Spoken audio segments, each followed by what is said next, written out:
মহাসড়কে পর্যাপ্ত নিরাপত্তা নিশ্চিত না করে চালকদের ওপর পয়েন্ট কাটার মতো কঠোর আইন চাপিয়ে দেওয়া সত্যিই একটি উদ্বেগের বিষয়।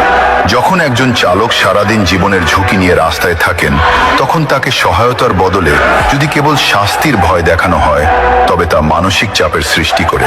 লাইসেন্সের পয়েন্ট কাটার এই সিস্টেমটি মূলত উন্নত দেশগুলোর আদলে করা হলেও আমাদের দেশের বাস্তবতায়, যেমন ত্রুটিপূর্ণ রাস্তা, যান্ত্রিক ত্রুটি বা ফিটনেসবিহীন গাড়ি, এটি প্রয়োগ করা চালকদের জন্য বেশ চ্যালেঞ্জিং। আইন হোক সংস্কারের জন্য, দমনের জন্য নয়। মহাসড়কে জীবনের নিরাপত্তা নেই, অথচ পয়েন্ট কাটার আইন আছে, এ যেন মরার ওপর খাড়ার ঘা। নিরাপদ সড়ক কোথায়? রাস্তার বাঁক, ভাঙাচোরা পথ আর অবৈধ দখলদারদের উচ্ছেদ না করে শুধু চালকের লাইসেন্সের ওপর কেন নজর দেওয়া হচ্ছে? ভুলের শাস্তি বনাম পরিবেশ। রাস্তার সাইন সিলগোন্নাল যখন অস্পষ্ট, তখন চালকের পয়েন্ট কাটা কি আদেশ যুক্তিসঙ্গত? হয়রানির ভয়। এই পয়েন্ট কাটার ক্ষমতা যদি অপব্যবহার করা হয়, তবে সাধারণ চালক কেবল পুলিশের হয়রানির শিকার হবেন।